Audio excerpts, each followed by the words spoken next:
নমস্কার বন্ধুরা, welcome to tasty বাইটসে অনেক অনেক স্বাগত। আজ আমি আপনাদের মশলাদার সরপুটি ভাজা করে দেখাবো। এটা খেতে খুব সুস্বাদু হয়ে থাকে। মশলাদার সরপুটি ভাজা করতে আমি এখানে নিয়েছি দুটি সরপুটি মাছ। মাছগুলিকে একটা ছুরি দিয়ে এপিট ওপিট করে চিড়ে নিয়েছি, যাতে মশলাগুলি ভালোভাবে মাছের মধ্যে ঢোকে।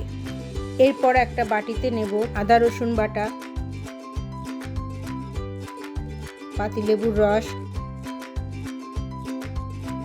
ঝাল লঙ্কার গুঁড়ো,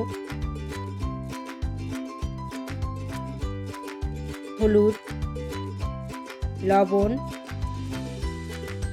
জিরের গুঁড়ো, ধনের গুঁড়ো,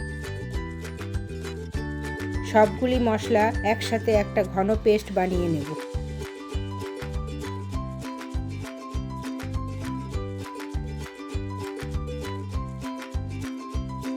এরপর হাতের সাহায্যে মাছগুলির গায়ে ভালোভাবে দুপিঠেই মশলাগুলিকে ভালোভাবে মাখিয়ে দেব।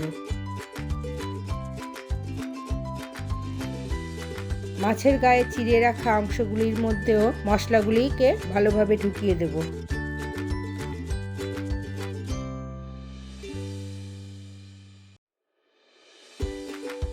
মাছগুলিকে আমার মশলা মাখানো হয়ে গেছে। এবার একটা ফ্রাই প্যান নিয়ে তাতে পরিমাণ মতো সর্ষের তেল দেব। তেলটা গরম হলে মাছ দুটিকে একে একে আমি দিয়ে দেব।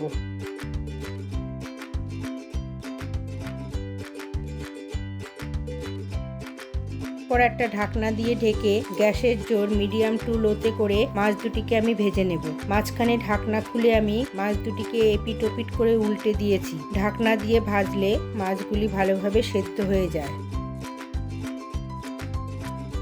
মাছটা আমার ভাজা হয়ে গেছে। এবার একটা সার্ভিং প্লেট নিয়ে তাতে পরিবেশন করব গরম গরম মশলাদার সরপুটি ভাজা।